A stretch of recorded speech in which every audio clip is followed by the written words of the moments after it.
Bab 621, Kedatangan Yu Kengyang. Perjanjian hidup dan mati adalah bentuk terakhir penghormatan Xia Qingchen terhadap pemilik tubuhnya. Setelah masalah ini selesai, Xia Qingchen tidak akan ada lagi di dunia ini. Beberapa di antaranya adalah mantan raja para dewa. Dia akan mengubah masa lalunya. Dia tidak lagi berjalan di dunia sebagai makhluk fana. Sebaliknya, dia turun ke langit dan bumi dengan jabatan Raja Dewa. Lian Xing memiringkan kepalanya, tidak mengerti apa yang dikatakan Xia Qingchen. Dia selalu ada di sini, kapan dia pergi. Namun, entah kenapa, melihat punggung familiar yang menemaninya siang dan malam, dia tiba-tiba merasakan keanehan. Seolah-olah ada orang lain yang tinggal di tubuh Xia Qingchen.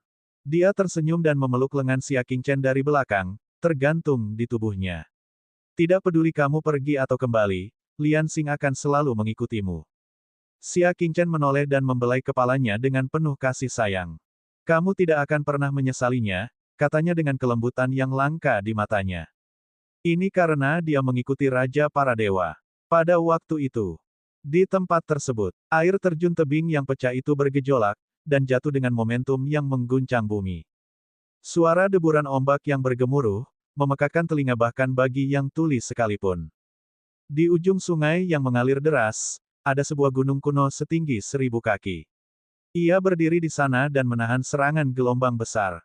Jika dia melangkah lebih jauh, gunung raksasa itu akan jatuh dari tebing dan hancur berkeping-keping. Dia mungkin juga memasang 4 rantai di setiap sisi pantai untuk mengamankan gunung raksasa itu dengan kuat. Gunung ini adalah arena pertarungan Tianyu Kongsing. Dikatakan bahwa seorang ahli dari alam luar telah berteleportasi ke sini dari jarak 10.000 mil. Seluruh peserta dan penonton dirantai mendaki gunung dengan berjalan kaki. Di puncak gunung, Dewa Suci Nebula dan yang lainnya telah tiba. Mereka menguasai wilayah tersebut dan membuat pengaturan secara diam-diam. Yue Mingsu, orang suci teratai putih, kalian berdua adalah harapan tanah suci awan bintang. Cobalah yang terbaik untuk mendapatkan peringkat yang bagus. Ini akan sangat bermanfaat bagi Anda di masa depan. Dewa Suci Nebula memperingatkan kedua gadis itu. Ada kursi sedan antik di belakang Nebula Suci Dewa. Suyan dan 3 lainnya bertindak sebagai kuli angkut dan menunggu di samping. Pada saat ini, suara menggoda datang dari Tandu, jika Tian Yue Kongsing mendapat tempat pertama, apa yang akan terjadi? Tentu saja itu adalah dendam. Dewa Suci Nebula tertawa, yang pertama sudah jelas. Itu milik Yu Qingyang. Dikatakan bahwa dia telah dibawa ke Istana Feng. Jika itu kamu akan bisa menjadi istana kediaman Pangeran Liang yang lain, Istana Monster.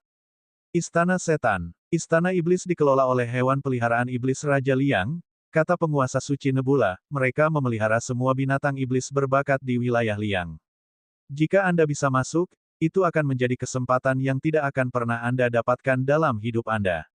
Siapa yang tahu? Suara menghina geraji datang dari Tandu, aku, Dugu Bubai, tidak akan pernah sujud kepada siapapun. Istana Iblis terlalu kecil untuk menampungku. Hehe. Dewa Suci Nebula tertawa dan terus memperingatkan kedua gadis itu. Saat ini, suara nyaring dan jelas terdengar dari kaki gunung. Yu Qingyang, ini, suaranya mengguncang langit, dan ekspresi semua orang berubah. Jenius nomor 1 dari punggung bukit langit bulan, Yu Qingyang, telah tiba. Dari kaki gunung hingga puncaknya, setiap 10 sang, ada murid tanah suci tebing pedang berpakaian mewah berdiri tegak. Tebing pedang Dewa Suci, wakil Dewa Suci, dan semua elit di tanah suci tebing pedang.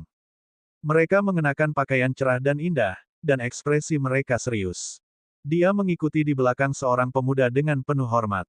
Pemuda itu memiliki mahkota giok di kepalanya, tombak emas di punggungnya, dan baju perang berwarna putih keperakan. Di langit yang suram, armor itu memantulkan cahaya putih yang menyilaukan. Dia perlahan menaiki tangga dengan penampilan yang mengesankan. Dengan setiap langkah yang diambilnya, dia dengan tenang menilai. Ketika dia melewati seorang murid tebing pedang, murid tersebut berteriak keras. 10 sang, Yu Qingyang, ini. 20 sang, Yu Qingyang, ini. 30 sang. Dunia terdiam. Yang tersisa hanyalah seruan tak berujung yang bergema di langit. Yu Qingyang. Mereka di sini. Di puncak gunung. Semua orang dari generasi yang sama berdiri dan memandang tangga dengan hormat dan kagum. Para tetua juga menahan napas dan fokus pada tangga. Semua orang terdiam dalam pemahaman diam-diam. Mereka menunggu dengan tenang. Mereka sedang menunggu kedatangan Yu Qingyang. Akhirnya, sinar cahaya perak menyala. Postur Yu Qingyang sangat kuat. Dia membawa tombak emas di punggungnya dan naik ke puncak gunung. Dia melihat sekeliling dengan tatapan dingin. Mereka yang tersapu semuanya terkejut dan menundukkan kepala. Dia tidak berani menatap mata yang memandang rendah dunia itu. Setiap orang dari generasi yang sama seperti debu di bawah terik matahari, menundukkan kepala dengan rendah hati. Dia tidak berani menatap matahari di 9 surga. Xia Qingchen, kamu di mana? Yu Qingyang mengayunkan pedangnya dengan suara yang berat dan kuat saat dia bertanya. Pertanyaan ini membuat gunung dan sungai menjadi megah dan ombak menderu. Semua orang menahan napas, tidak berani menjawab pertanyaan ini. Tidak ada yang menjawab. Mata Yu Qingyang tertuju pada sisi tanah suci Nebula.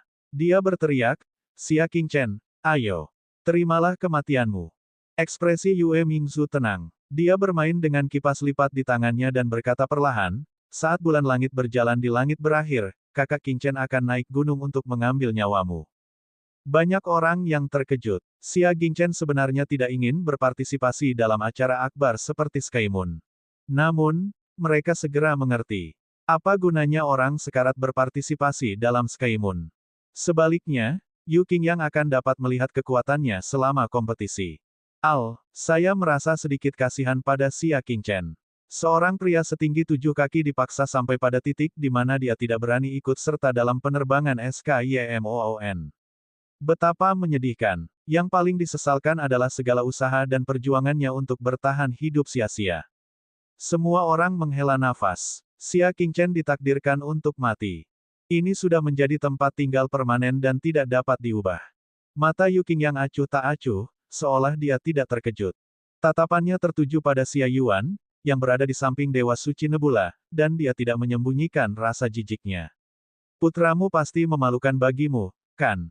Dia bahkan tidak berani menunjukkan wajahnya di depan pertarungan hidup dan mati. Sebagai seorang ayah, bagaimana dia bisa memiliki harga diri? Xia Yuan menatap lurus ke arahnya.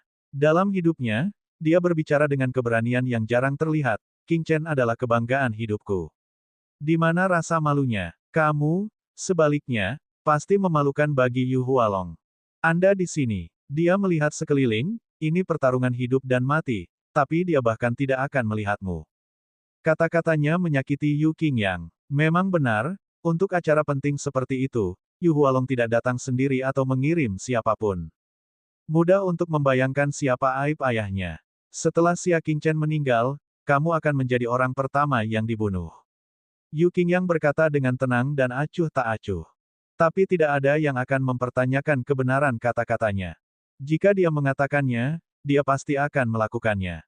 Hahaha, aku akan menunggumu. Xia Yuan tidak takut. Berdebar, suara gong. Pemimpin kuil dan utusan berjubah hitam tiba di puncak gunung dan pergi ke tribun. Semua orang dengan hormat menghadap pemimpin kuil. Kekuatan Master Kuil lebih rendah daripada para leluhur dari 2 gerbang dewa. Namun, status mereka luar biasa dan berada di atas gerbang dewa. Bahkan kedua leluhur itu harus menunjukkan rasa hormat kepada guru kuil. Siapa yang berani meremehkan Yuren? Kami memberi hormat kepada ketua aula. Semua orang di aula memberi hormat. Ini adalah bulan langit yang terjadi sekali dalam setahun lagi. Saya mewakili Pangeran Liang untuk menjadi tuan rumah acara ini, kata kepala kuil dengan ekspresi menyenangkan. Seperti biasa, parade bulan langit akan melakukan evaluasi menyeluruh terhadap kekuatan masing-masing peserta berdasarkan prinsip kewajaran dan keadilan. Penempatan kalian masing-masing akan dikirim ke Istana Liang agar mereka dapat memeriksa dan menentukan masa depan kalian. Bab 622, berharap untuk kalah. Generasi muda sangat bersemangat. Lagi pula, punggung bukit langit bulan itu tandus.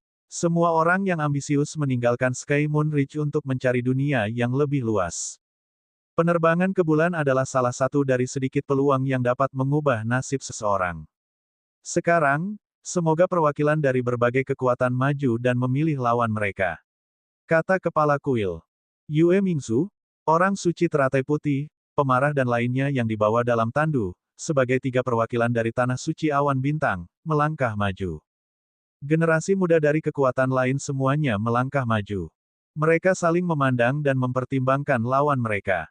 Saat Anda bertanding, arena secara otomatis akan menghasilkan kekuatan tempur Anda berdasarkan performa Anda. Kepala kuil menambahkan. Oleh karena itu, tidak masalah siapa yang dia pilih.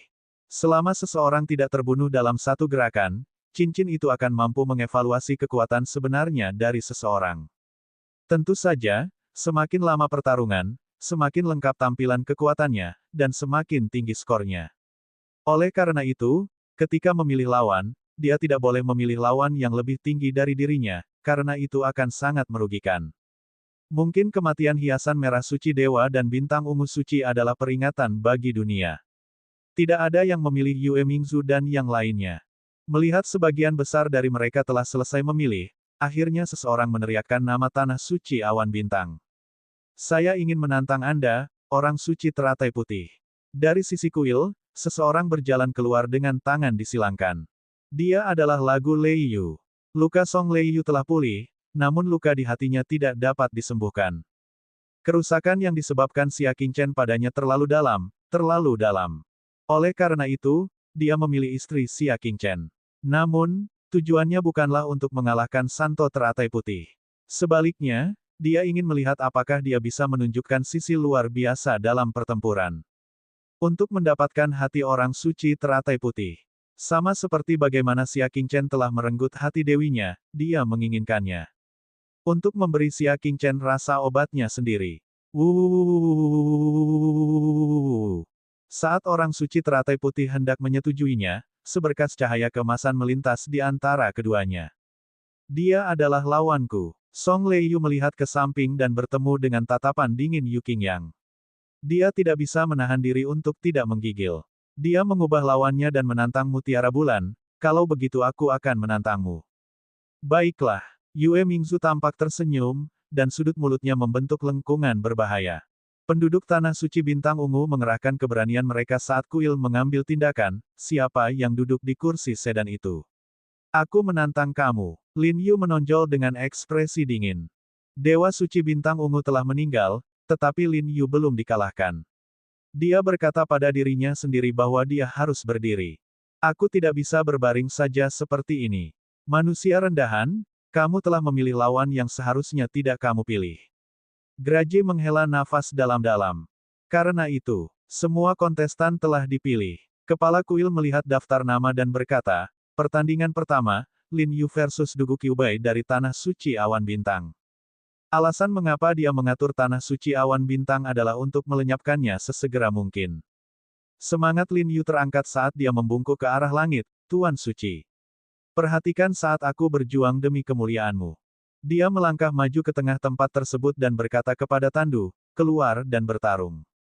Siapa yang tahu? Graji duduk kokoh di Tandu, tidak bergerak sedikit pun. Ia berkata dengan acuh tak acuh, orang tua ini telah pensiun dari dunia fana selama bertahun-tahun dan tidak suka menunjukkan wajahku.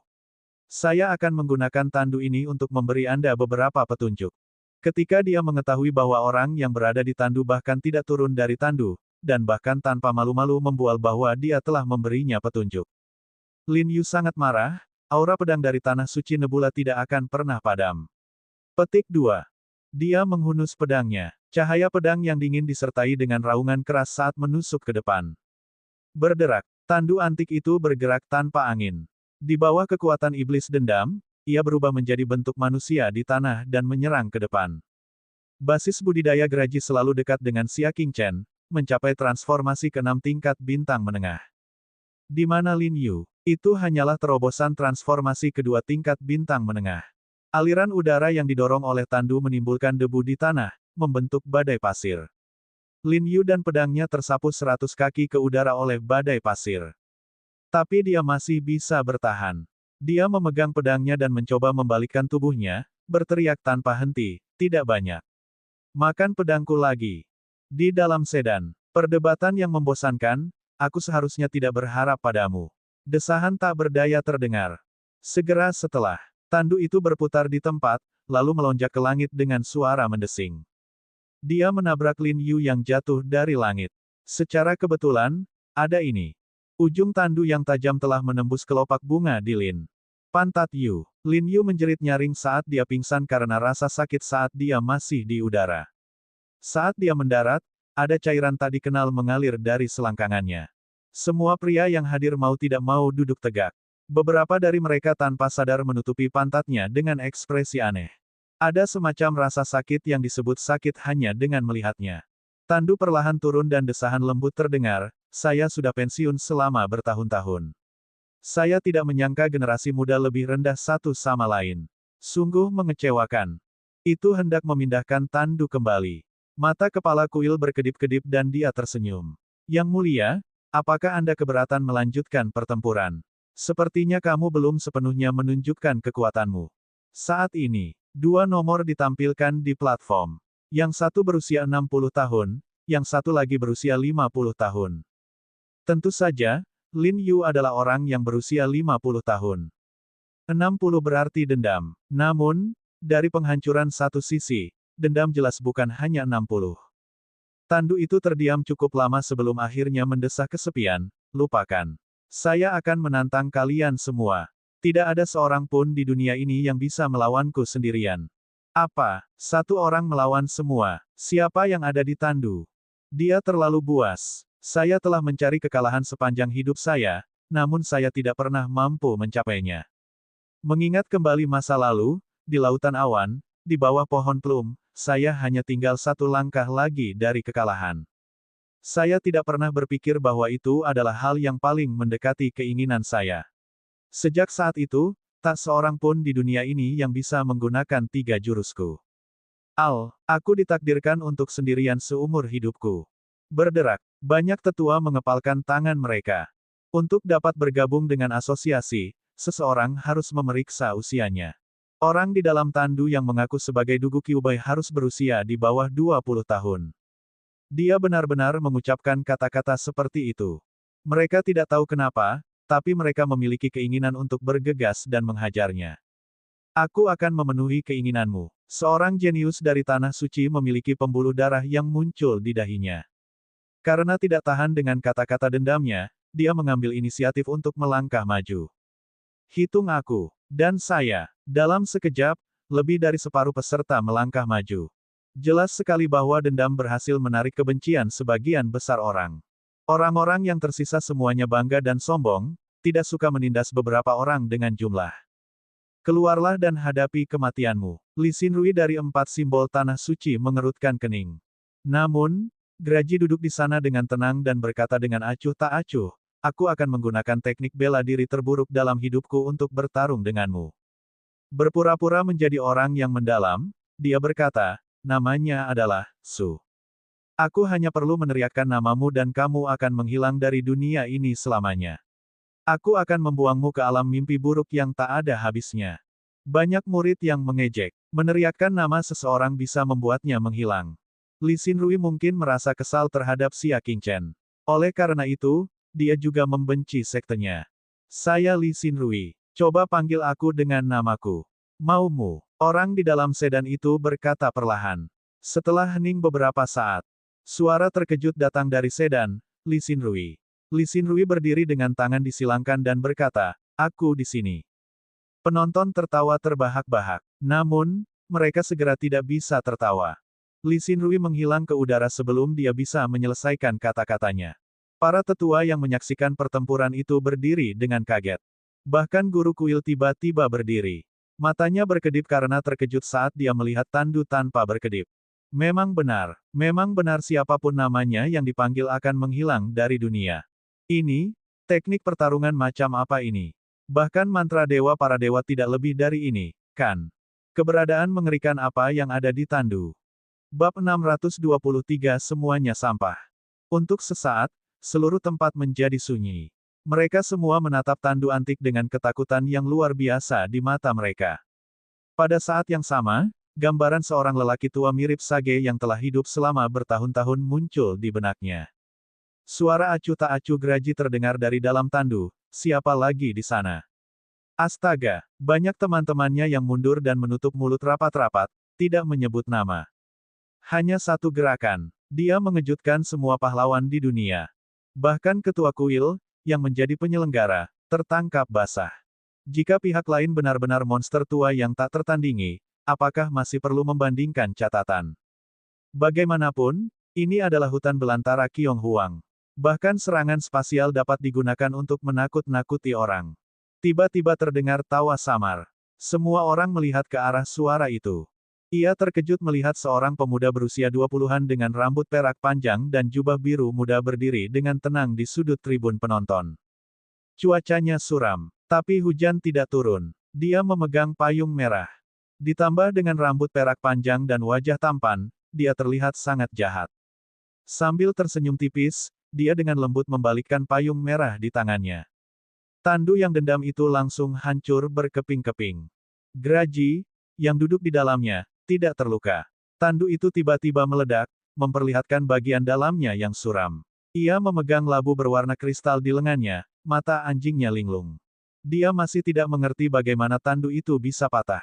Anjing Xia Qingchen. Segera, banyak orang yang mengenalinya. Bagaimanapun, itu sebenarnya seekor anjing. Sungguh ahli dunia lain, betapa hancurnya seni surgawi, mereka jelas-jelas menggunakan artefak nirwana untuk mempermainkannya. Mereka tidak bisa mentolerir kalau mereka dipermainkan oleh seekor anjing. Namun, mereka tetap takut. Bagaimanapun, anjing itu baru saja meneriakkan nama Li Xinrui dan membuatnya menghilang.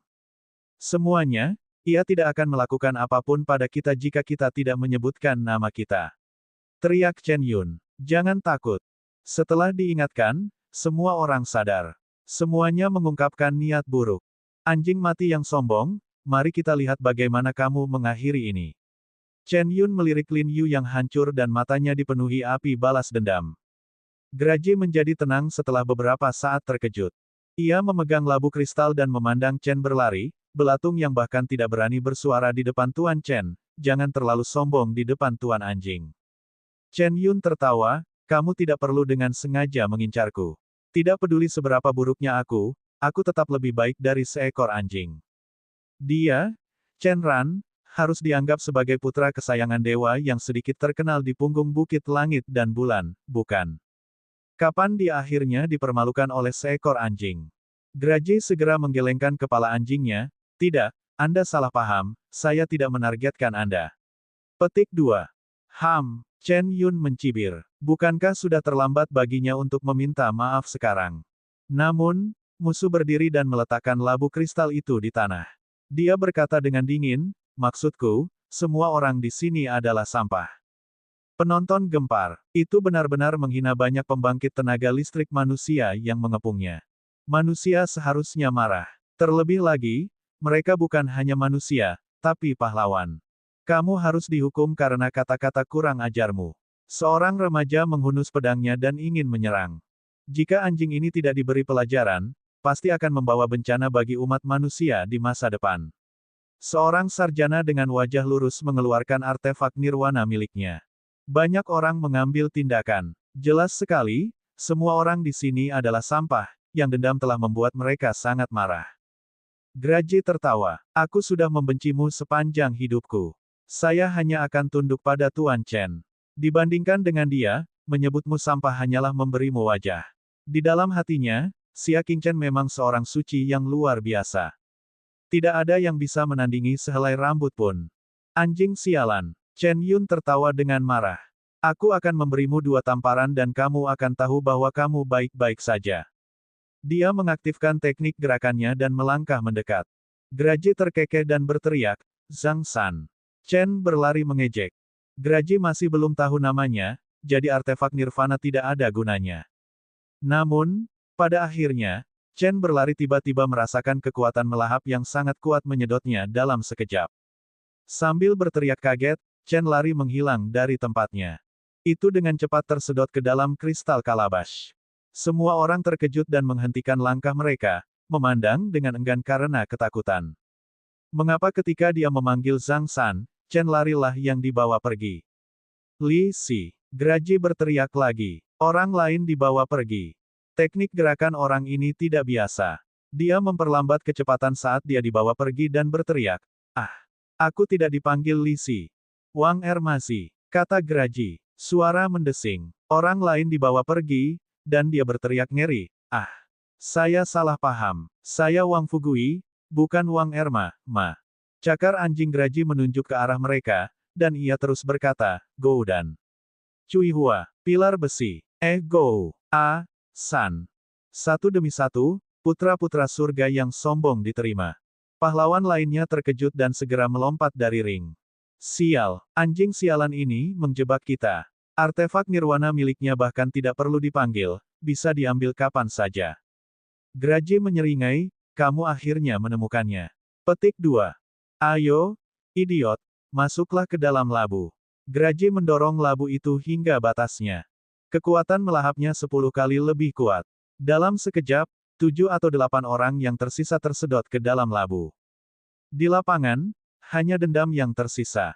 Ia menepuk-nepuk cakarnya dan berkata, pantas saja Tuan Chen menolak datang ke bulan langit. Jika saya tahu, saya tidak akan datang. Itu hanya membuang-buang waktu. Penonton tercengang. Para tetua yang telah menerima pemuda itu merasa lebih terhina. Biarkan mereka pergi. Mereka semua berteriak dengan marah. Siapa yang tahu kalau labu itu akan merugikan para pemuda itu? Sekelompok pemuda sangat marah. Graji berkata dengan tidak tergesa-gesa, biarlah. Sekumpulan sampah. Saya bahkan tidak berpikir mereka memakan tempat. Namun, aku harus membaca mantra. Graji memegang labu itu, menggoyangkannya 3 kali ke kiri, lalu 3 kali, melemparkannya ke atas 3 kali, dan membantingnya ke tanah 3 kali. Ia mengguncang labu itu bolak-balik puluhan kali sebelum membuka tutupnya di bawah tatapan banyak tetua yang tampak seperti ingin memakan seseorang. Kemudian, dia menggulingkan labu itu ke tanah dan berteriak, keluar. Labu itu. Dengan kilatan cahaya, para pemuda yang terpesona jatuh ke tanah. Mereka semua pusing dan muntah. Dia pingsan di tanah dan mengerang kesakitan. Tentu saja perasaan mengguncang langit dan bumi tidak enak. Graji perlahan mengambil labu itu, membawanya di bahunya, dan berjalan menuruni panggung. Ding! Di tengah-tengah venue, muncul nomor baru tentang nilai pertarungan kedua belah pihak. Banyak dari skor remaja adalah 5. Karena mereka tidak menggunakan satu gerakan pun, skor mereka sangat rendah. Dendam adalah 1000. Graji menoleh dan menoleh ke belakang ketika mendengar suara itu.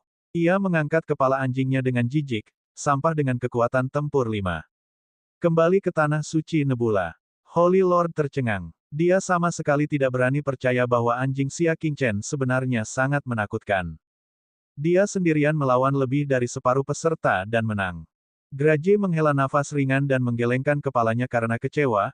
Aku, Dugu Kyubai, benar-benar menarik perhatian dengan memenangkan beberapa sampah.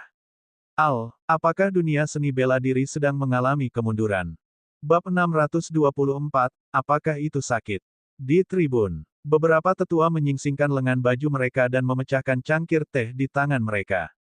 Jangan hentikan aku. Aku akan mencekik anjing sialan ini. Orang tua ini tidak tahan lagi.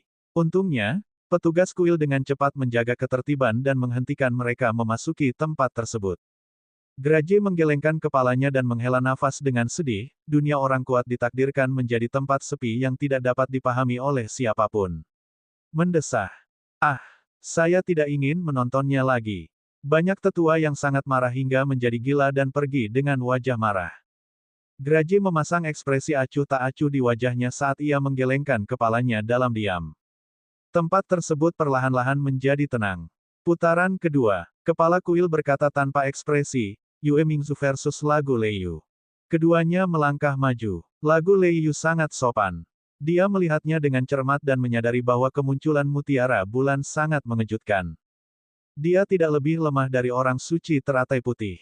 Khususnya, penampilannya yang halus dan halus membuat orang merasa kasihan padanya. Dia tidak bisa menahan rasa cemburu. Mengapa Xia Qingchen memiliki begitu banyak wanita cantik di sisinya? Mau tak mau dia menjadi lebih sopan lagi. Nyonya Yue, bagaimana kalau aku memberimu 3 gerakan? Yue Mingzu dan orang suci teratai putih sama-sama terkenal karena kecantikan mereka, tetapi tidak ada yang tahu tentang kekuatan mereka. Paling tidak, nama mereka belum pernah terlihat di berbagai daftar. Oleh karena itu, Song Leiyu berani memberinya 3 gerakan. Itu tidak bagus, saudara Song. Yue Mingzu tersenyum malu. Song Leiyu sangat gembira karena dipanggil, lagu kakak. Dia berpikir dalam hati, kesopanankulah yang menggerakkan Yue Mingzu. Ayo, jangan khawatir akan menyakitiku, katanya sambil tersenyum lembut. Tapi, ketika teknik bela diri saya mengenai tubuh manusia, itu sangat menyakitkan, kata Yue Mingzu ragu-ragu. Anda bisa menyakiti saya. Song Leiyu tertawa dalam hatinya dan berkata, aku tidak takut sakit. Baik-baik saja maka, hati-hati, kata Yue Mingzu lembut. Song Leiyu berdiri dengan tangan di belakang punggungnya, dan lapisan kekuatan bintang melonjak di permukaan tubuhnya sebagai pertahanan. Dalam benaknya, dia sedang memikirkan bagaimana cara mendekati bulan mutiara ketika menyerang. Jika dia tidak menanganinya dengan baik, Yue Mingzu mungkin akan jatuh cinta padanya. Namun, Yue Mingzu tidak berniat menyerang dari jarak dekat. Sebaliknya, dia mengambil sesuatu dari lengan bajunya. Dia mengeluarkan 100 jarum sulaman. Jumlahnya padat, menyebabkan kulit kepala seseorang menjadi dingin. Wajah Song Leiyu menegang, dan dia mundur ketakutan. Saudaraku Song, apakah kamu takut? Jika Anda takut, lupakan saja. Anda tidak harus menyerah kepada saya, kata Yue Mingzu dengan kecewa. Di mana? Song Leiyu telah mengatakannya di depan umum, bagaimana dia berani menarik kembali kata-katanya, datanglah padaku. Dia memfokuskan pikirannya. Meskipun itu adalah senjata tersembunyi, selama kekuatan bintang penggunanya tidak cukup kuat, kekuatannya akan sangat terbatas. Dia seharusnya baik-baik saja. Baik-baik saja maka, saat dia mengatakan itu, dia melemparkan mutiara bulan. Kekuatannya berada di urutan kedua setelah Xia Qingchen. Seperangkat jarum sulaman terlempar keluar, dan seperti badai, menutupi seluruh area. Tidak baik. Ketika lagu Leiyu menyadari ada sesuatu yang tidak beres, sudah terlambat bagi Dodge. Pertahanan kekuatan bintang di permukaan tubuhnya bahkan lebih tipis dari selembar kertas. Bahkan tidak ada satupun jarum sulaman yang bisa diblokir. Yang ada hanya suara puff-puff-puff. Lebih dari 100 jarum sulaman, tidak ada satupun yang jatuh, semuanya menusuk tubuh Song Leiyu. Penonton di tribun menggigil dan mau tidak mau memeluk tubuh mereka. Perasaan ini pasti sangat asam dan menyegarkan. Song Leiyu sangat kesakitan hingga dia tertembak ke tanah. Dia melihat jarum sulaman di sekujur tubuhnya yang tidak bisa menembus setengahnya, dan dia berteriak kesakitan. Ah, lagu kakak, bukankah kamu bilang kamu tidak takut sakit? Aku minta maaf, aku minta maaf. Aku seharusnya tidak terlalu disengaja. Yue Mingzu sangat ketakutan sehingga dia buru-buru berjongkok. Matanya yang indah dipenuhi air mata dan dia hampir menangis. Song Leiyu melihat ini dan hatinya dipenuhi cinta. Gadis yang baik dan baik. Melihat mutiara bulan yang lembut dan baik hati, Song Leiyu tiba-tiba merasa tubuhnya tidak terlalu kesakitan. Jika dia bisa menukar ini dengan kesan yang baik pada mutiara bulan, apa itu rasa sakit belaka? Ayo kita lakukan lagi. Lagu Leiyu duduk. Dia masih memiliki 2 gerakan. Namun, saat dia duduk, bayangan hitam tiba-tiba muncul di depannya. Yue Mingzu mengeluarkan sepotong pelat besi entah dari mana dan menghantamkannya ke kepala Song Leiyu. Karena lengah, dia langsung tertabrak dan terjatuh kembali. Hidungnya pesek dan wajahnya rusak parah. Semua orang di tribun tersentak. Ini pasti sangat-sangat menyakitkan bukan?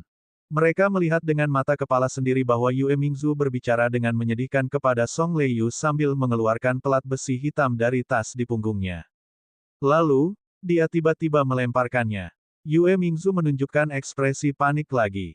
Dia membuang pelat besi itu dan berteriak, "Kakak Song, ada apa? Bukankah kamu bilang kamu tidak takut sakit? Bangun, cepat bangun." Mulut para penonton bergerak-gerak. Sungguh mengherankan jika dia bisa bangun setelah terkena pelat besi. Pertarungan mereka telah berakhir. Namun, yang membuat mereka terkejut adalah, setelah memanggil lagu Leiyu beberapa kali, Yue Mingzu hampir menangis. Dia berkata dengan sedih, "Pembohong, pembohong besar.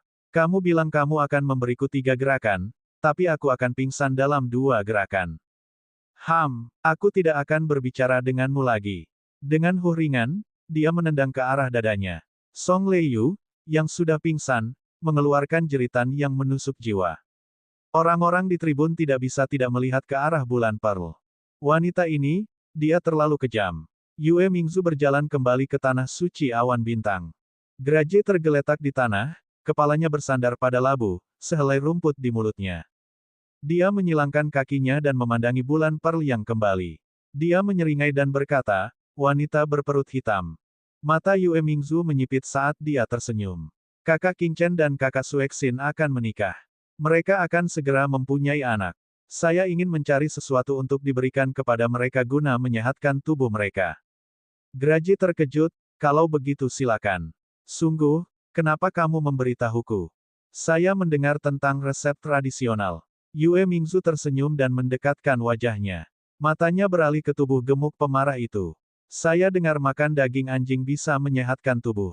Saya tidak tahu apakah itu benar. Wuh. Graji mengepalkan kakinya erat-erat, bulu di wajahnya memutih. Ia meraung dengan cemas, palsu. Itu pasti palsu. Apakah begitu? Yue Mingzu mengelus dagunya yang seputih salju dengan jari-jarinya dan merenung. Baiklah, untuk sementara aku akan percaya bahwa itu palsu. Itu hanya sementara. Matanya akhirnya menatap tubuh gemuk pemarah itu.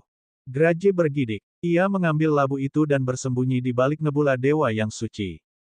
Jantung kecilnya berdebar kencang. Ya dewa. Wanita bermuka dua ini terlalu menakutkan.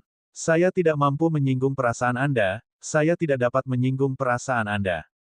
Semua orang menghela nafas lega saat melihat mutiara bulan duduk bersila dan beristirahat. Ketika dia melihat nilai pertempuran di platform, dia terkejut. Itu sebenarnya menunjukkan bahwa poin tempurnya hanya 300. Namun, dari apa yang dia lihat barusan, kekuatannya seharusnya lebih dari 300. Kenapa dia menyembunyikan kekuatannya? Bukankah dia ingin menggunakan Sky Moon di langit untuk memasuki 10 istana kediaman Raja Liang? Pertandingan ketiga, Yu Qingyang versus Santo Teratai Putih. Kata guru kuil sambil mengerutkan kening. Ketika dia menyebut Yu Qingyang, alisnya mengendur. Hari itu, Yu Qingyang menerobos ke pernikahan Xia Qingchen sendirian dan pernah mengatakan hal ini di depan umum. Suatu hari, dia akan membuat orang suci Teratai Putih, yang berubah pikiran, menyesalinya. Dan hari ini mungkin adalah waktu untuk memenuhi sumpah hari itu. Bab 625, Pertempuran Takdir. Yu Qingyang berdiri. Armor perak di tubuhnya berderit. Tombak emas memancarkan cahaya tanpa ampun dan tajam. Dia datang ke tengah lapangan.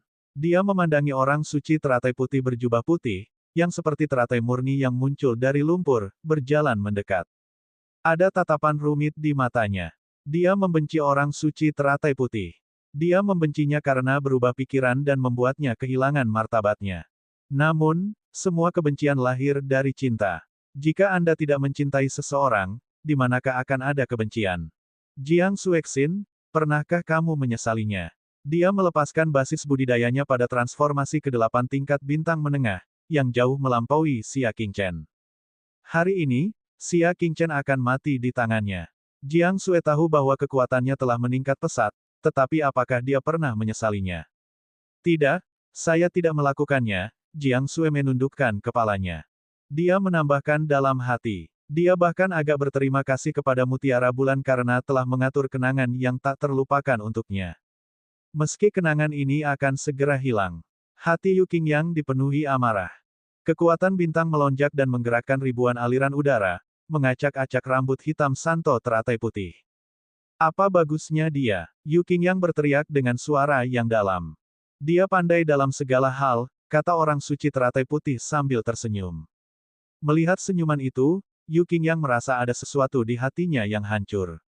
Dia tidak pernah tahu bahwa orang suci Teratai Putih bisa tersenyum.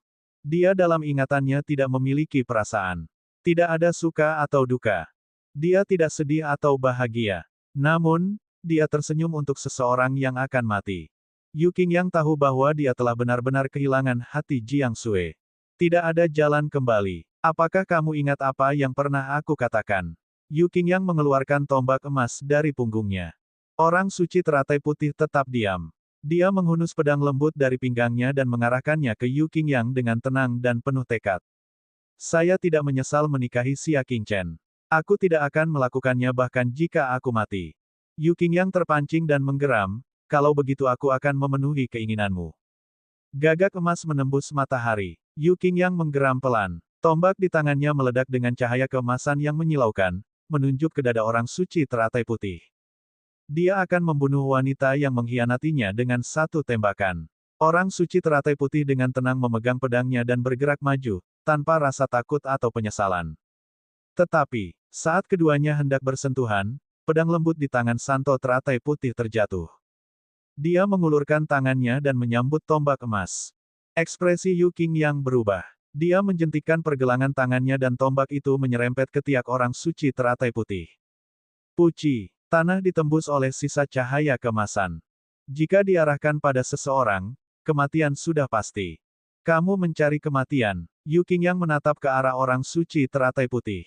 Dia jelas-jelas ingin mati di bawah tombaknya. Orang suci teratai putih menjawab dengan tenang, "Iya. Semuanya salahku. Kamu bisa membunuhku saja, tapi tolong lepaskan Xia Qingchen. Bisakah Anda melakukan itu?" Hati Yu Qingyang kesakitan. Mereka sudah saling kenal selama bertahun-tahun.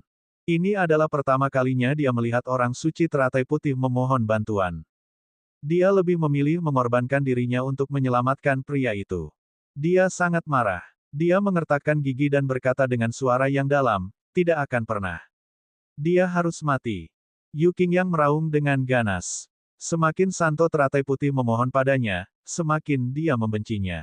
Setelah menyimpan tombak emas, Yu Qingyang berbalik dan berjalan menyusuri arena. "Aku akan membuatnya mati di depanmu." Dia berkata dengan dingin tanpa menoleh. Orang suci teratai putih menghela nafas dan kembali ke sisi Dewa Suci Nebula. Yue Mingzu menatapnya dan menggigit bibir merahnya. Dapat dipastikan bahwa peri gunung es ini berada di atas rata-rata. Masyarakat benar-benar terharu. Saudara Qingchen dapat dipercayakan kepada saya dengan ketenangan pikiran. Pertempuran di sisi Tanah Suci Nebula telah berakhir. Kecemerlangannya membuat orang menamparkan meja dan berseru. Bahkan pertarungan antara orang suci teratai putih dan Yu Qingyang memiliki kisah yang menarik. Bukan untuk perjanjian hidup dan mati, tapi untuk orang suci teratai putih. Di antara mereka berdua, pasti akan terjadi pertarungan sampai mati. Selanjutnya, pertempuran berlanjut. Namun, hal itu tidak lagi semenarik sebelumnya. Semuanya berjalan sesuai rencana. Hari sudah siang ketika penerbangan SKYMOON berakhir. Chaoyan mengeluarkan daftarnya dan langsung menyatakan, peringkat daftar bulan surgawi tahun ini adalah sebagai berikut. Sebuah suara apatis menginterupsi kata-katanya. Posting daftarnya dan biarkan mereka melihatnya sendiri. Yu Qingyang seperti tombak, memancarkan aura yang tajam. Saya hanya khawatir mengapa Xia Qingchen belum datang. Penerbangan MOON-SKY telah berakhir. Xia Qingchen akan segera tiba. Penatua Chou melirik orang-orang di sampingnya, "Pergi.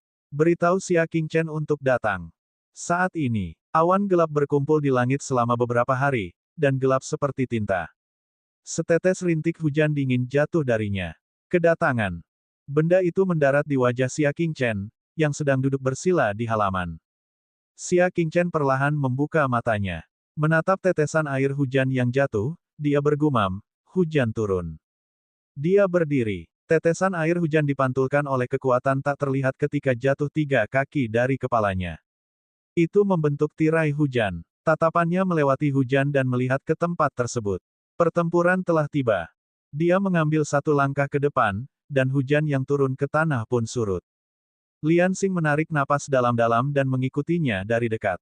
Di puncak gunung, tetesan air hujan menjadi semakin pekat. Pada akhirnya, jatuh seperti tirai hujan. Semua orang di tribun berlindung dari hujan. Penatua Chou mengerutkan kening dan berkata, "Liang Mengjing, pergi dan desak dia." Liang Mengjing, yang berada di belakangnya, ragu-ragu. Semakin lama Xia Qingchen tiba, semakin lama dia bisa hidup. Dia benar-benar tidak ingin mendesak Xia Qingchen untuk mati. Tidak perlu membuatku terburu-buru. Di tengah hujan, Yu Qingyang membawa tombaknya dan berjalan di tengah hujan. Dia tidak menggunakan kekuatan bintangnya untuk menghalangi tetesan air hujan. Sebaliknya, dia membiarkan hujan turun ke tubuhnya, membuatnya basah kuyup. Matanya tegas dan tajam, menembus dinginnya hujan. Saya pribadi akan mencarinya. Petik 2. Betapapun kencangnya angin atau derasnya hujan, tak mampu menghentikan tekadnya. Xia Qingchen harus mati. Dia pasti harus melakukannya. Berdebar. Tiba-tiba, semua orang mendengar suara gemuruh yang samar. Di bawah payung, kepala kuil melihat teh panas di depannya. Permukaan air teh beriak. Matanya perlahan menyipit. Berdebar. Suara keras lainnya terdengar. Kali ini, Getarannya semakin jelas. Berdebar. Bunyi ketiga, bunyi keempat, bunyi kelima. Getarannya semakin kuat. Setiap kali terjadi, jantung mereka berdetak lebih cepat. Seolah-olah dia sedang menginjak hati mereka. Itu Xia Qingchen. Tidak ada yang menciptakan momentum untuk Xia Qingchen dan mengumumkan kedatangannya. Namun, semua orang tahu bahwa Xia Qingchen telah datang. Dong dong dong. Seluruh gunung mulai berguncang. Di darat, air hujan yang terkumpul memantul menjadi gelombang. Orang-orang berdiri satu demi satu. Dia memandangi tangga dengan tenang. Merasakan gemetar gunung di bawah kaki mereka, mata mereka semua kebingungan. Suara itu. Apa itu? Anggota kuil yang sudah berjalan setengah jalan menuju Xia Qingchen mendesaknya agar bergegas.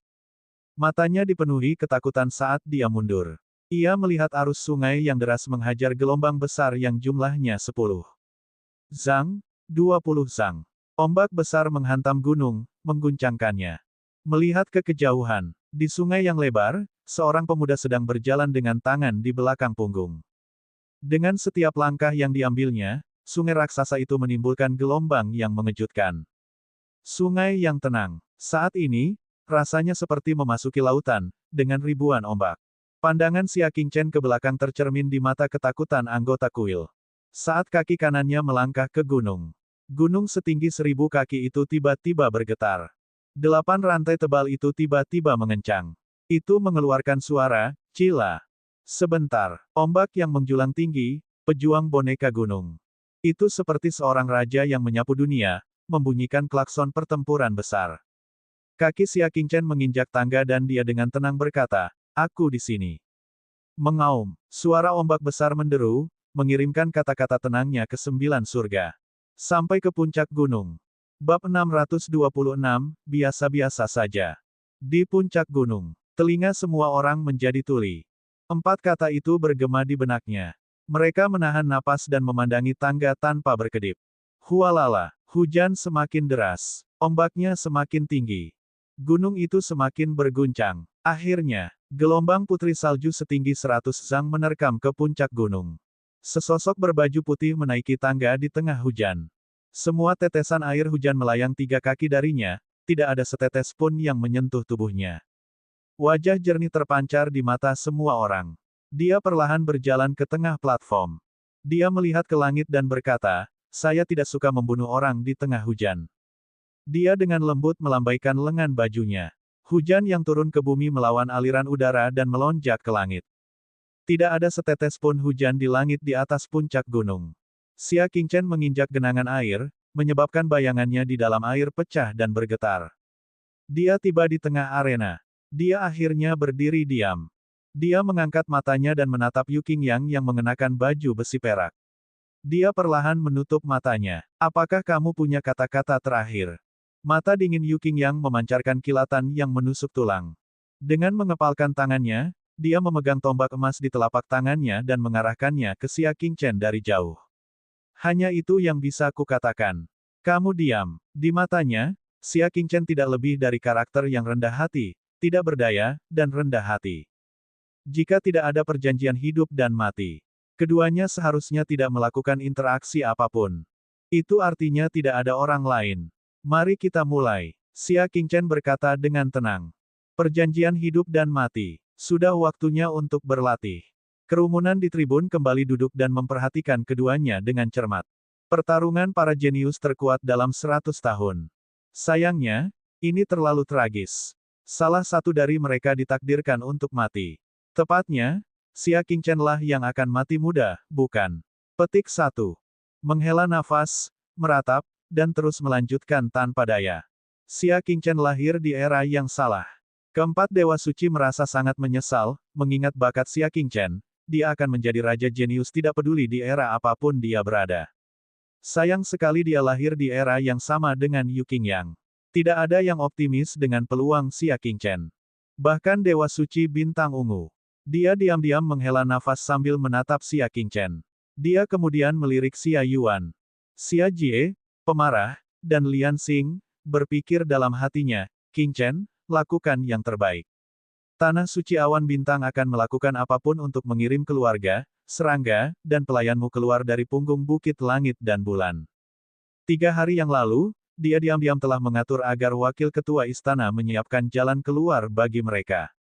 Ketika Xia Qingchen meninggal, itu adalah waktu bagi keluarga dan teman-temannya untuk mundur. Semuanya sudah siap. Yuan Taiji berdiri di tengah hujan dan melihat pemandangan di depannya dengan tenang. Dia merasa sangat rumit di dalam hatinya, Xia Qingchen, oh Xia Qingchen. Kenapa kamu yang bertarung hidup dan mati dengan Yu Qingyang?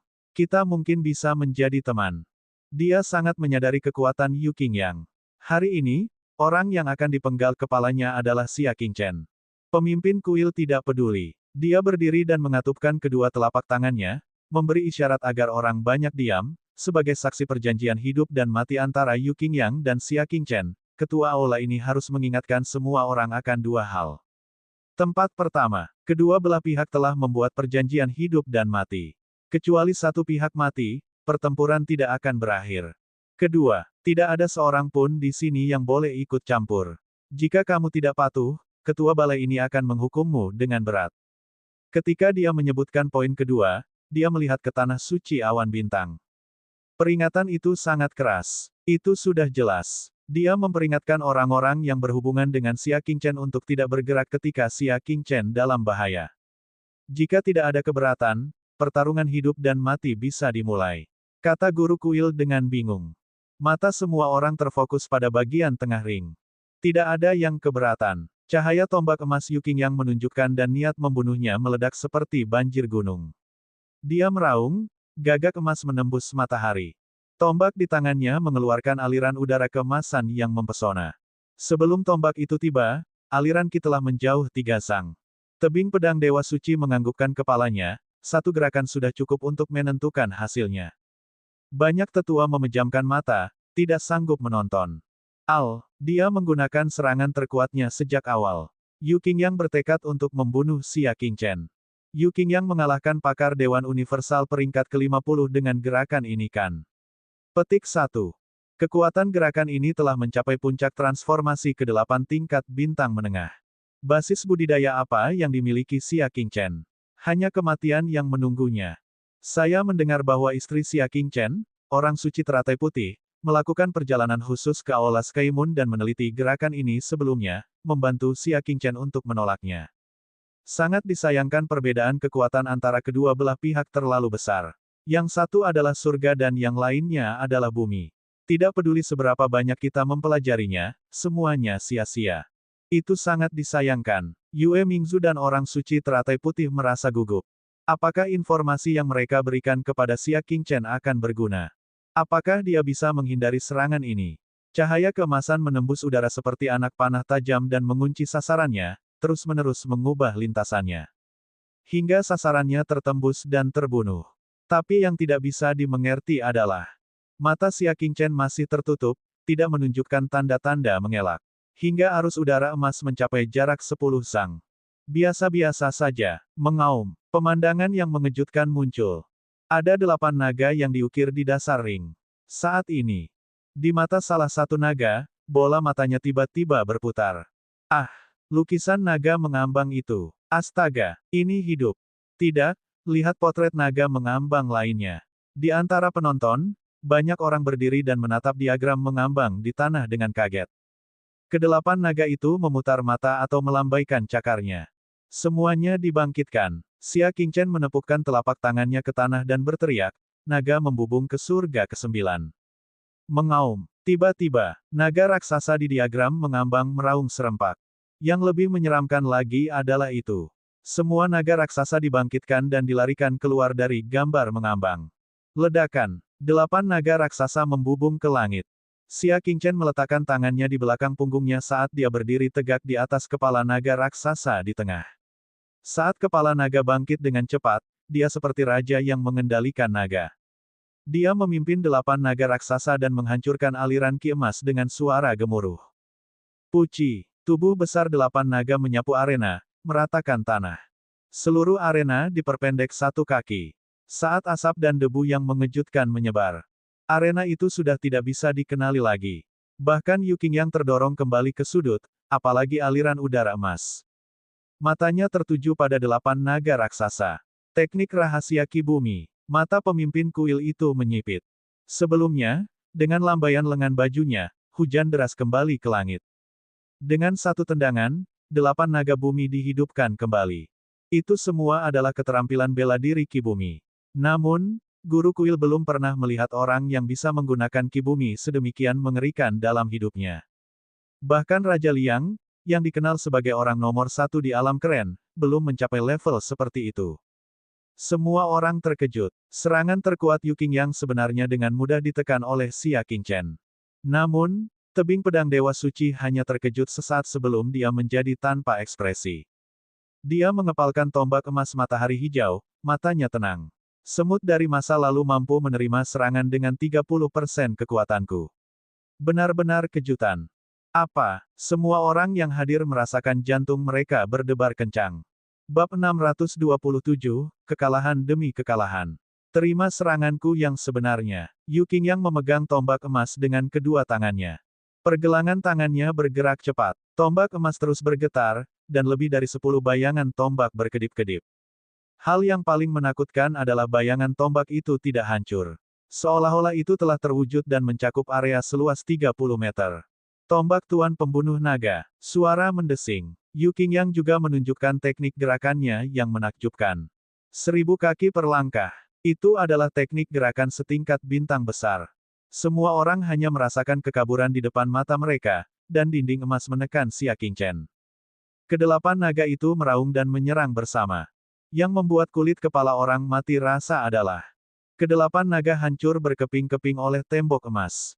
Naga raksasa di belakang berbalik untuk melarikan diri, tetapi ia ditarik kembali oleh kekuatan menelan dari dinding emas. Kemudian, itu dihancurkan dengan paksa. Naga raksasa yang tadi mengancam semua orang telah hancur. Momentum tembok emas tidak berkurang, dan terus menyerang ke arah Xia Qingchen, yang berada di tengah-tengah bebatuan yang hancur.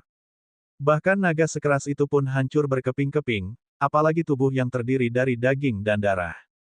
Teknik gerakan Xia Qingchen terganggu oleh kekuatan melahap bayangan tombak yang tak terhitung jumlahnya, membuatnya mustahil untuk melarikan diri. Mati, Yu Qingyang menggeram. Itu mendorong tombak emas yang tak terhitung jumlahnya ke depan, mengirim Xia Qingchen ke kematiannya. Ekspresi Xia Qingchen tenang. Dia akhirnya mengeluarkan pedang yang patah itu. Pedang jantung surga. Suara mendesing. Pedang yang patah itu muncul dari udara tipis, menggambar lintasan yang tajam dan langsung menuju ke tengah tembok emas. Dentang. Suara teredam terdengar. Tembok emas tiba-tiba menghilang. Tangan Yu Qingyang berlumuran darah saat dia memegang tombak emas yang masih bergetar. Serangan kekuatan penuhnya benar-benar diinterupsi dengan paksa. Dari mana kamu mendapatkan kekuatanmu? Yu Qingyang bertanya dengan tidak percaya. Dia telah menerima segala macam sumber daya dari ayahnya, Yu Hualong, untuk menjadi seperti sekarang ini. Hak apa yang dimiliki Xia Qingchen? Suara mendesing. Xia Qingchen memegang pedangnya dan menutup matanya, menatap Yu Qingyang. Apakah ini kemampuanmu yang paling kuat? Sejujurnya, saya cukup kecewa. Dia mengira Yu Qingyang akan sangat kuat. Ternyata tidak lebih dari ini. Xia, lampu, debu, saya belum selesai. Yu Qingyang akhirnya menjadi serius. Raungan yang memekakkan telinga. Baju besi perak di tubuh Yu Qingyang benar-benar hancur. Pemandangan yang mengejutkan muncul. Setelah baju besi peraknya hancur, tingkat budidayanya benar-benar melonjak ke transformasi ke-9 dari tingkat bintang menengah. Dia menyembunyikan budidayanya. Astaga, jadi baju besi perak dimaksudkan untuk menekan basis budidaya seseorang. Sulit dipercaya. Inilah kekuatan sejatinya. Satu basis budidaya mewakili satu tingkat. Ada perbedaan besar antara transformasi ke-9 dan transformasi ke-8 tingkat bintang menengah. Xia Qingchen, kamu tidak mengharapkan ini, kan? Yu Qingyang tertawa terbahak-bahak. Dia awalnya berpikir bahwa menekan kultivasinya tidak akan ada gunanya. Tapi dia tidak menyangka kekuatan Xia Qingchen begitu luar biasa. Xia Qingchen mengerutkan alisnya. Dia masih memiliki tingkat kultivasi tersembunyi. Dia saat ini berada pada transformasi ke-6 dari tingkat bintang menengah, dan puncak yang bisa dia tangani adalah transformasi ke-8 dari tingkat bintang menengah. Kecuali, kamu masih belum mati. Sentuhan akhir Azure Dragon. Yu Qingyang mengarahkan tombaknya ke depan. Setelah mengungkapkan kultivasi aslinya, kekuatan gerakannya meningkat lebih dari 2 kali lipat. Pedang jantung surga. Suara mendesing. Pedang yang patah itu terbang menuju jantung Yu Qingyang. Enyah. Dengan sapuan tombak emas, pedang yang patah itu tersapu kembali. Kekuatan yang sangat besar menyebabkan pedang patah yang meleleh itu retak lagi. Itu akan hancur. Mereka yang menyaksikan semuanya merasa menyesal.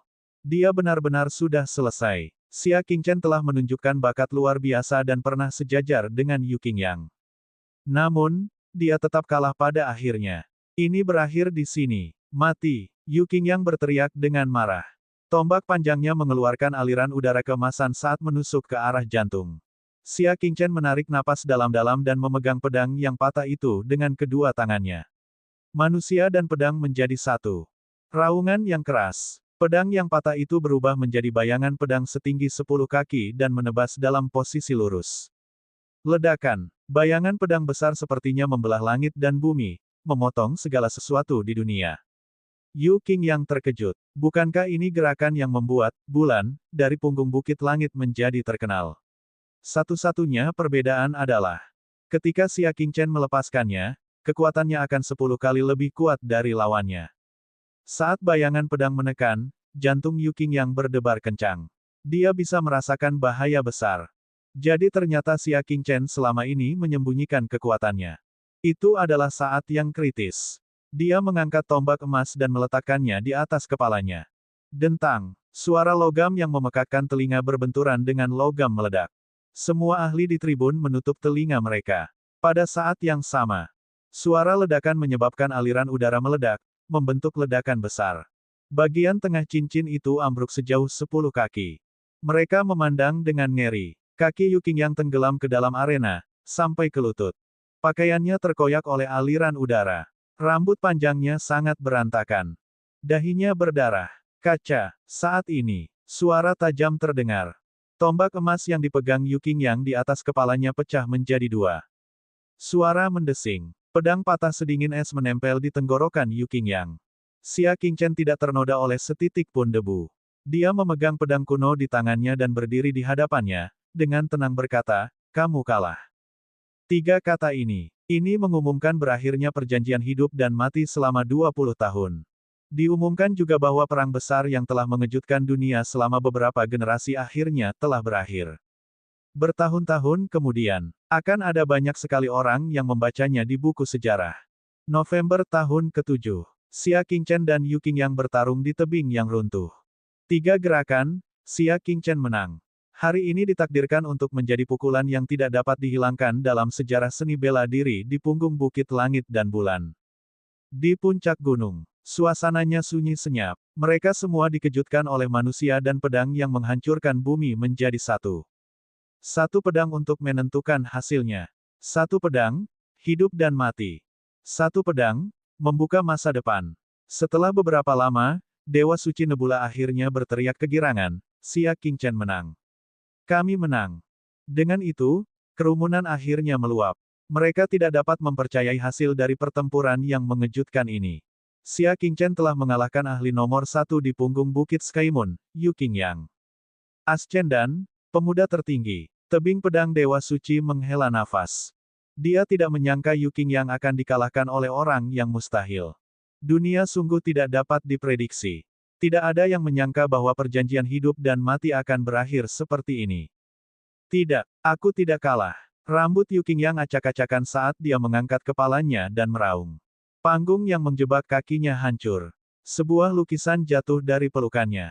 Dalam lukisan itu, ada seorang peri cantik dengan pakaian warna-warni yang berkibar-kibar.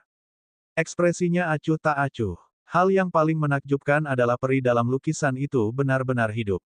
Tidak ada yang tahu lukisan apa itu. Kecuali Xia Qingchen. Dia tiba-tiba membuka matanya dan menghunus pedangnya tanpa berpikir, menembus tenggorokan Yu Qingyang. Tetapi, lukisan itu tampak menjadi hidup saat berdiri di depan Yu Qingyang. Ding! Gulungan gambar yang tampak lembut sebenarnya telah memblokir pedang yang patah. Pada saat yang sama, bidadari di dalam mengangkat kepalanya dan menatap Xia Qingchen. Dia memiliki wajah yang lembut dan cantik, tetapi dia menunjukkan ekspresi yang galak. Seolah-olah dia sedang memperingatkan Xia Qingchen agar tidak merusak urusannya sendiri. Awan kabut merah muda menyembur keluar dari lukisan itu dan dihirup oleh Yu Qingyang. Basis budidayanya benar-benar meroket lagi.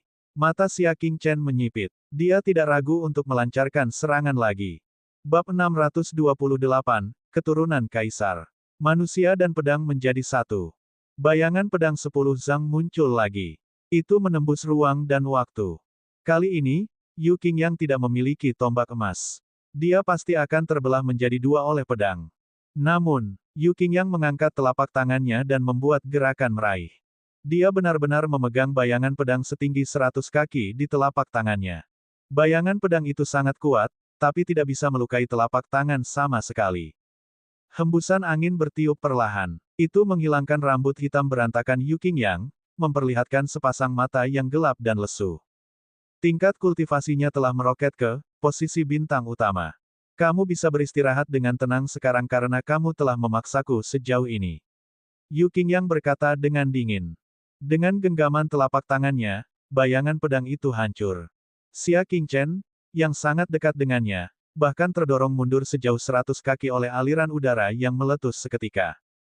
Pedang patah di tangannya. Akhirnya, ia tidak dapat menahan serangan itu dan pecah menjadi 5 bagian.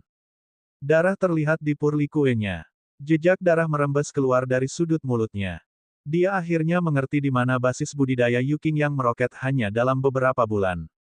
Dia juga akhirnya mengerti apa cahaya keemasan yang dilihat Messenger Suxin ketika dia diserang oleh lukisan Perifana.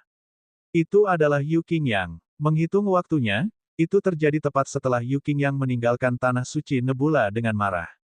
Dia bertemu dengan messenger berjubah hijau yang terluka, yang sendirian, dan mau tidak mau menyerang.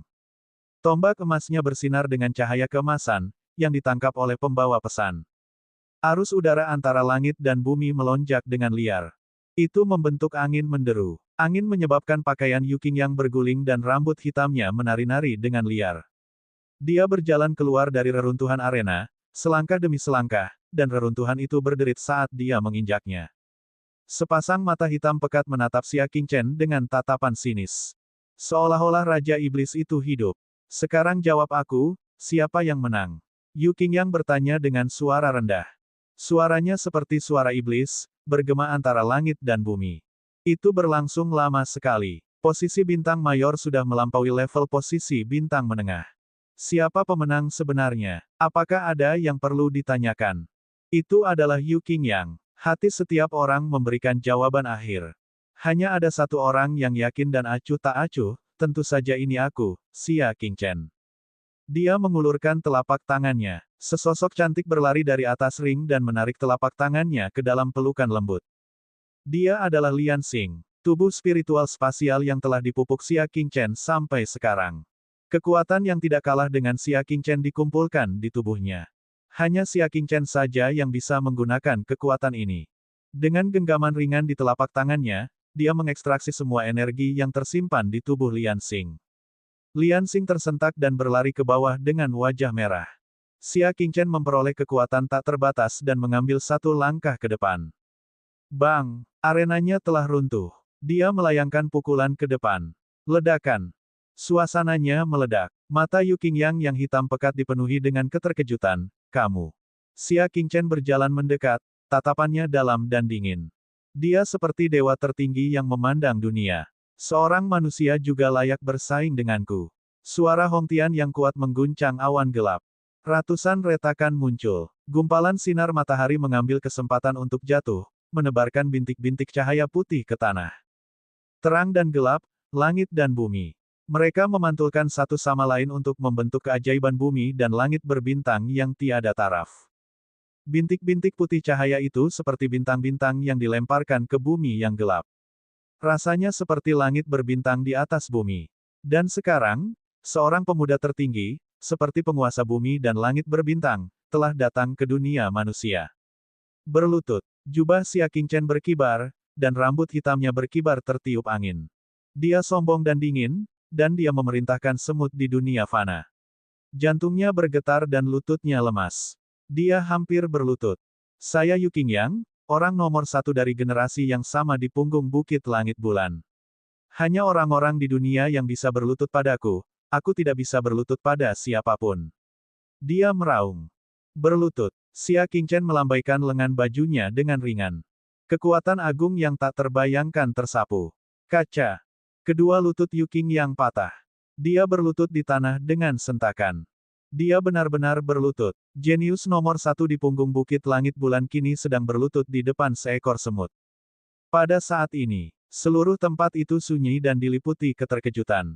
Ketika mereka melihat ke arah Xia Qingchen, seolah-olah mereka sedang melihat kaisar kuno.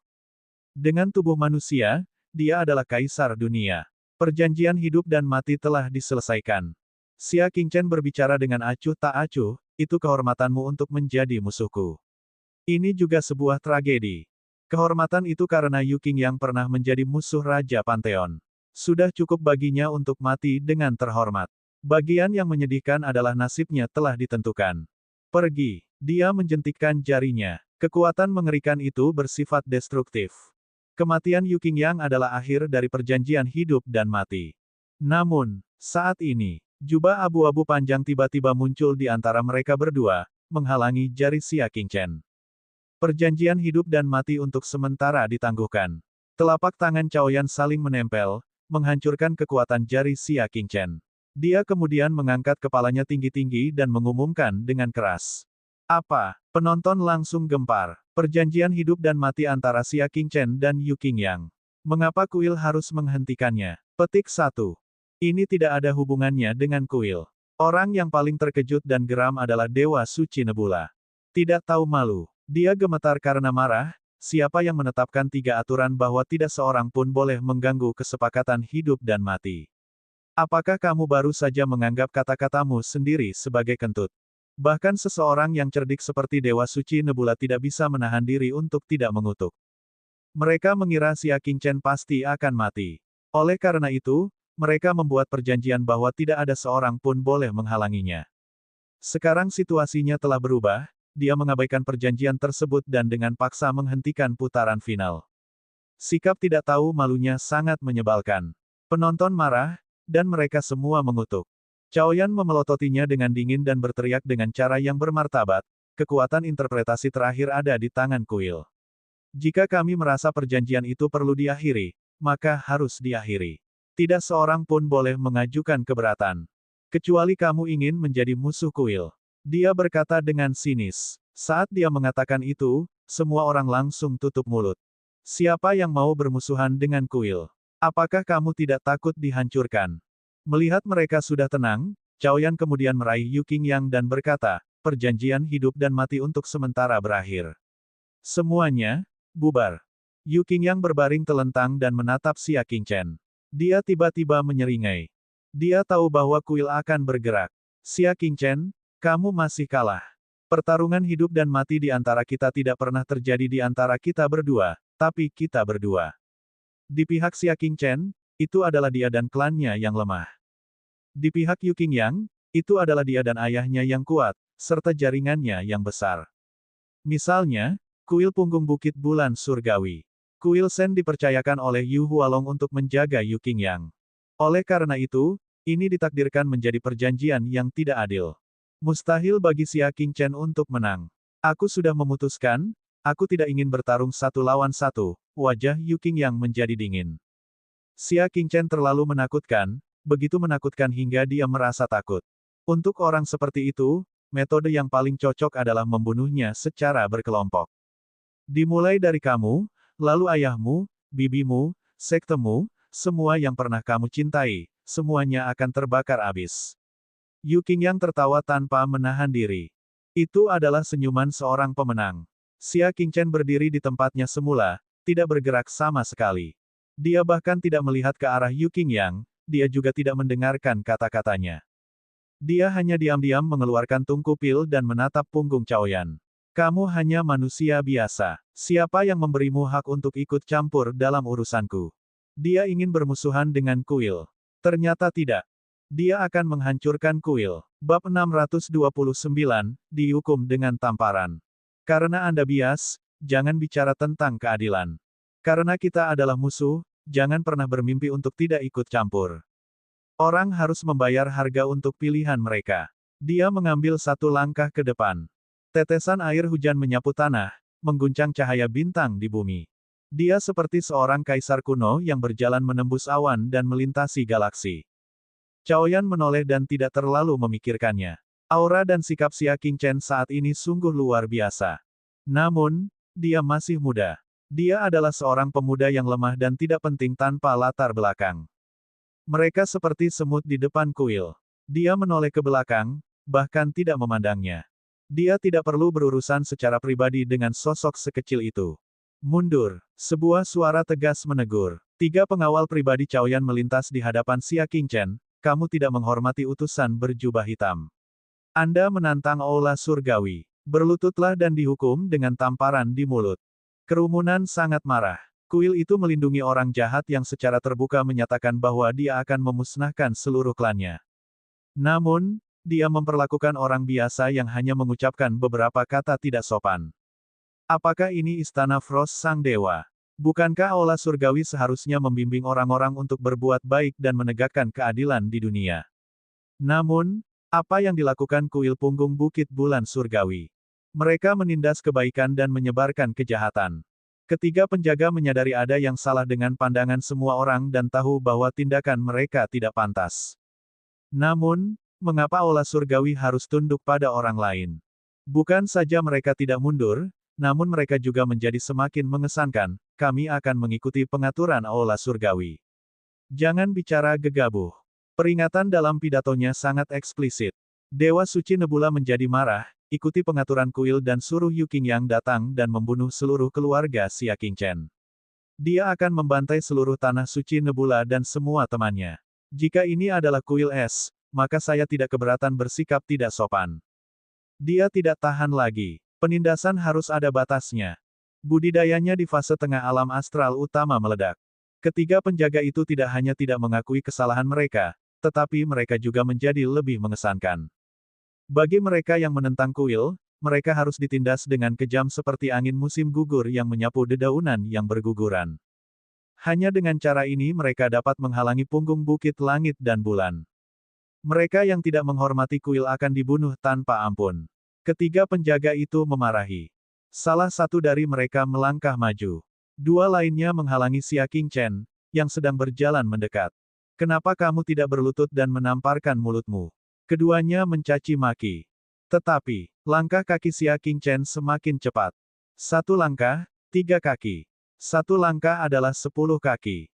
20 kaki per langkah. Setelah 10 langkah, hanya bayangan yang tersisa di dunia. Satu langkah, 1200 kaki. Dua penjaga posisi bintang utama terkejut. Teknik gerakan Xia Qingchen bahkan telah melampaui mereka. Berhenti. Keduanya berteriak, mengeluarkan senjata, dan menyerang dengan kejam. Namun, saat menyentuh bayangan ganda, pemandangan menyeramkan muncul. Senjata mereka langsung meleleh menjadi cairan. Keduanya langsung terbakar dan berubah menjadi dua manusia api. Mereka bahkan tidak punya waktu untuk berteriak sebelum dibakar menjadi abu. Pelindung yang menghalangi Dewa Suci Nebula merasakan ada sesuatu yang tidak beres. Dia berbalik dan pupil matanya menyusut. Yang lebih menakutkan lagi adalah di matanya, ada pantulan Starfire. Dia buru-buru menghindar, dan percikan api melewati lengan bajunya. Hal ini menyebabkan dia menarik napas lega.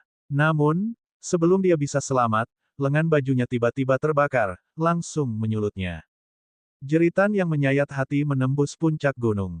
Segalanya terjadi terlalu cepat. Hanya dalam waktu singkat, 3 pembangkit tenaga astral tingkat menengah telah dibakar hidup-hidup. Penonton di tribun semuanya tercengang dari lubuk jiwa mereka yang terdalam. Ini adalah rencana cadangan Xia Qingchen yang sebenarnya. Merasakan ada yang tidak beres di belakangnya, Chaoyan berbalik dan akhirnya tergerak. Ketiga penjaga itu dipilih dengan cermat olehnya, dan kekuatan mereka adalah 1 dari 100. Dia benar-benar terbunuh dalam sekejap. Dia segera meninggalkan Yu Qingyang. Kekuatan tingkat bulan melonjak di tubuhnya, dan dia berteriak dengan marah, kamu membunuh anggota aula surgawi tanpa izin. Kejahatanmu tidak bisa dimaafkan. Kuil itu adalah tempat yang sakral dan mulia. Siapa yang tidak kagum? Xia Qingchen sebenarnya berani membunuh anggota balai istana di depan umum. Apakah dia memiliki kuil di matanya? Aku tahu kamu bukan orang baik. Chaoyan memasang wajah muram dan mendengus dingin.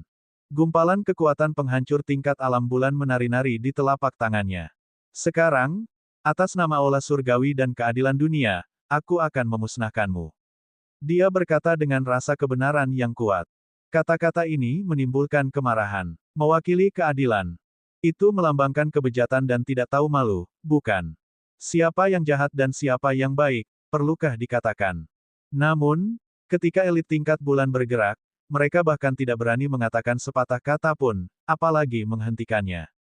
Gumpalan kekuatan tingkat bulan apapun dapat menyebabkan mereka dimasukkan ke dalam kutukan abadi. Teknik gerakan Xia Qingchen tidak berhenti. Sebelum dia tiba, beberapa percikan api ditembakkan. Chaoyan menjentikkan jarinya, dan kekuatan alam bulan di telapak tangannya tiba, memusnahkan beberapa sinar cahaya bintang tanpa meninggalkan jejak. Kamu berani memamerkan keahlianmu yang tidak penting di depanku. Dia tertawa dengan jijik. Orang tua ini akan membunuhmu seperti anjing. Chaoyan maju selangkah. Kekuatan mengerikan dari alam bulan menyembur keluar dari telapak tangannya, langsung meledak ke arah Xia Qingchen.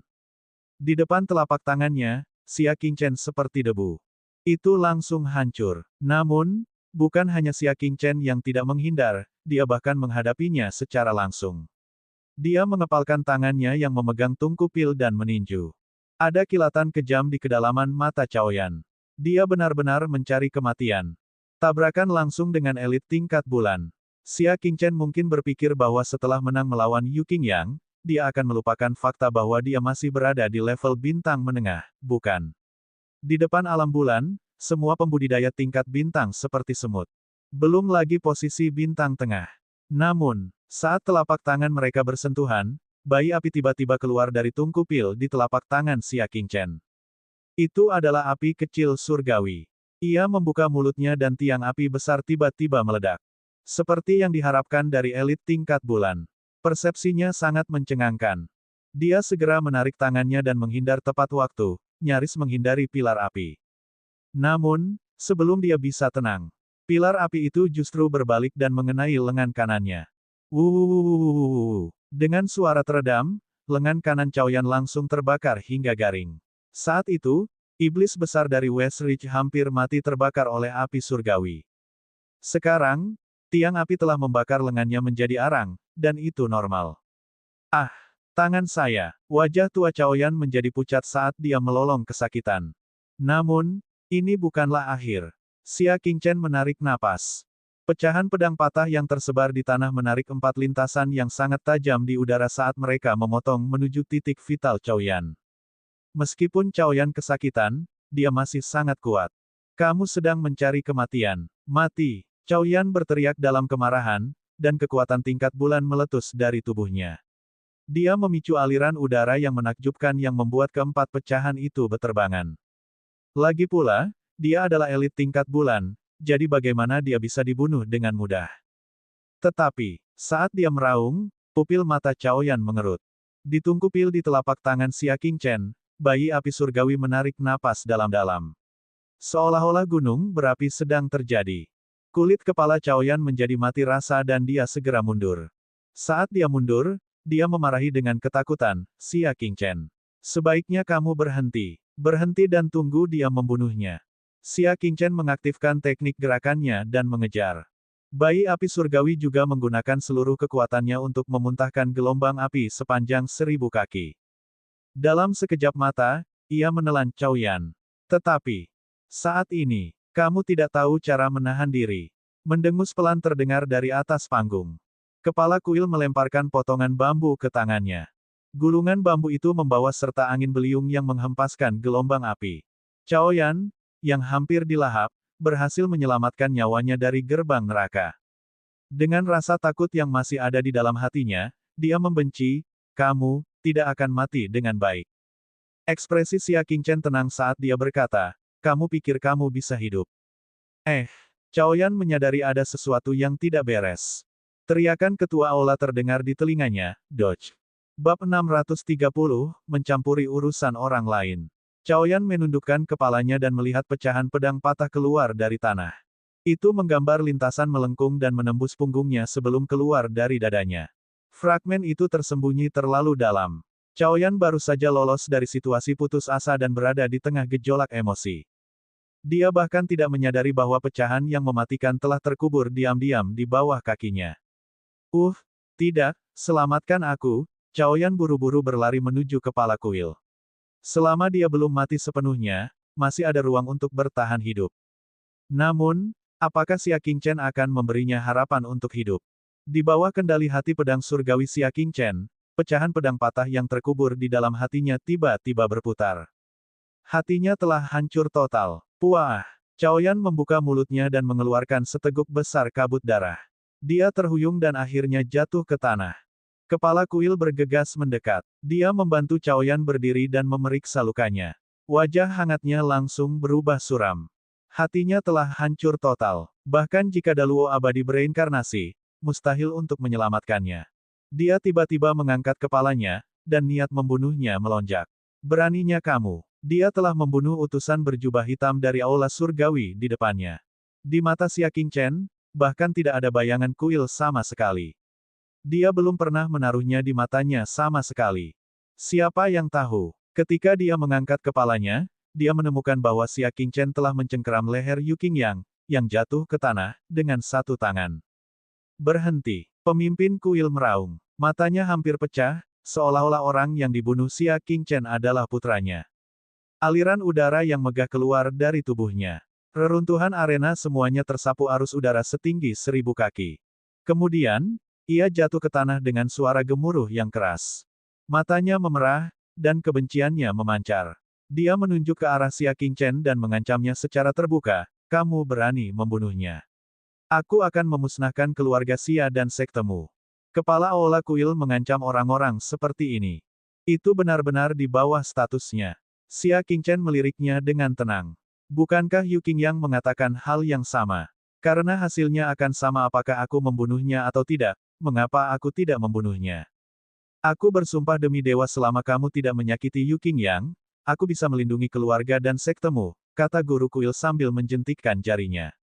Kaca, siapa yang tahu? Tepat setelah dia mengucapkan sumpah, Xia Qingchen telah mematahkan leher Yu Qingyang. Yang terakhir mengerang kesakitan, dan matanya masih dipenuhi keengganan saat dia menutupnya tanpa daya. Seluruh kepalanya terkulai di bahunya. Pada saat ini, kesepakatan hidup dan mati akhirnya diselesaikan. Putra surga yang bangga, Yu Qingyang, telah mengakhiri janji 20 tahunnya dengan kematiannya. Anda mencari mati. Pemimpin kuil meraung. Xia Qingchen dengan santai membuang mayat Yu Qingyang dan berkata dengan acuh tak acuh, sumpahmu tidak bernilai 1 sen pun. Kata-kata yang dia ucapkan bisa langsung dianggap sebagai kentut. Siapa yang percaya sumpah orang seperti itu? Selain itu, Anda salah paham. Aku tidak ingin kamu melepaskanku. Xia Qingchen menarik napas. Di sungai, pilar air sepanjang 100 kaki menyembur seperti naga panjang, berputar mengelilingi Xia Qingchen. Yang aku inginkan adalah kuilmu dihancurkan. Xia Qingchen berbicara dengan acuh tak acuh. Karena dia telah menyinggung mereka, dia akan memotong rumput liar dan menghilangkan akarnya. Tidak ada penyesalan. Kamu pikir kamu layak. Kepala kuil tertawa karena marah, niat membunuhnya sangat kuat. Dia melambaikan tangannya ke udara dan cambuk 3 bagian muncul di telapak tangannya. Dia mengucapkan kata demi kata sambil mengertakkan giginya, ketua balai ini akan mencambukmu sampai tulangmu tidak tersisa. Dia, sosoknya seperti anak panah yang tajam, sangat cepat. Dalam sekejap, mereka tiba di hadapan Xia Qingchen. Xia Qingchen tenang dan tidak takut. Dia mencabut akar pohon yang sudah kering. Itu adalah akar dendam surga dari Du Yangzi. Itu adalah pohon berharga yang dapat tumbuh menjadi pohon kuno setinggi 1000 zang ketika bersentuhan dengan air. Xia Qingchen mengarahkan akar pohon itu ke arah pemimpin kuil sambil menaruhnya di aliran air yang berputar-putar di hadapannya. Dengan karakteristik khusus dari akar dendam surga, membunuhnya akan sangat mudah. Tetapi, pada saat kritis, sebuah suara agung menegur, Ketua Aula-Aula Dewa Bulan Surgawi, dengarkan perintahku. Pemimpin kuil menoleh untuk melihat. Seorang wanita parubaya berpakaian preman duduk dengan acuh tak acuh di kursi tempat dia duduk sebelumnya. Ekspresinya dingin saat dia menatap kepala kuil dengan kecewa. Yang terakhir bergidik. Dia segera berhenti dan buru-buru mendatangi wanita parubaya itu. Salam, utusan putri. Pangeran Liang memiliki beberapa putri dalam hidupnya. Namun, hanya ada satu yang terkenal. Komandan Putri Yanyu. Wanita parubaya di depannya adalah ajudan terpercaya Putri Yanyu, sang pengasuh. Dia memiliki hubungan yang mendalam dengan Putri Yanyu. Dia adalah salah satu orang yang paling dipercaya dari Komandan Putri Yanyu. Dia benar-benar bisa mewakili Putri Komandan Yanyu. Bawa orang-orang dari Aula Surgawi dan pergilah. Wanita parubaya itu berkata dengan acuh tak acuh. Kepala kuil mengepalkan tangan kanannya dan berkata, tolong buat keputusan.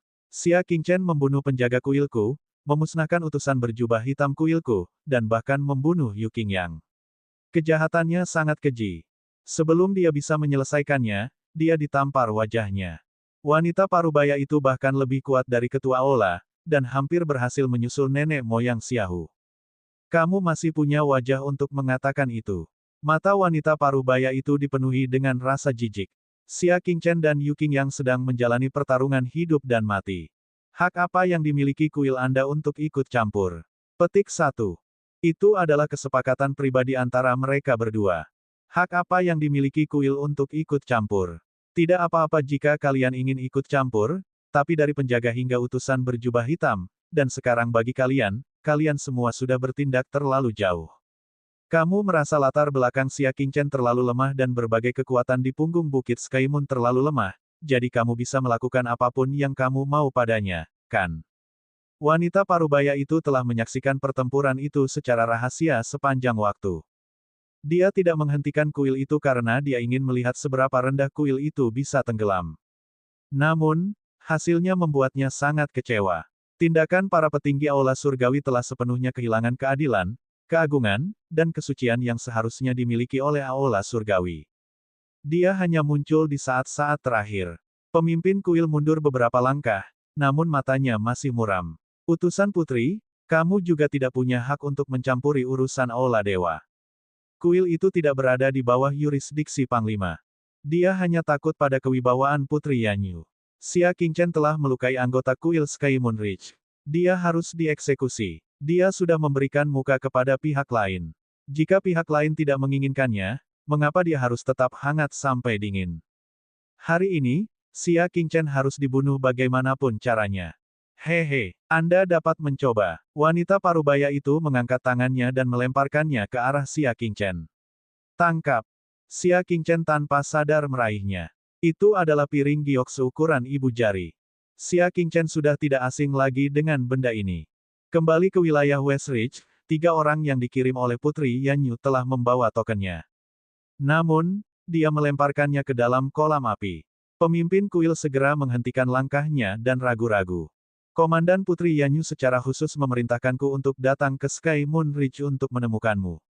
Dia juga menunjukmu sebagai anggota kediaman Pangeran Komando Yanyu, Aula Keajaiban, kata wanita paruh baya itu. Mata pemimpin kuil itu menyipit.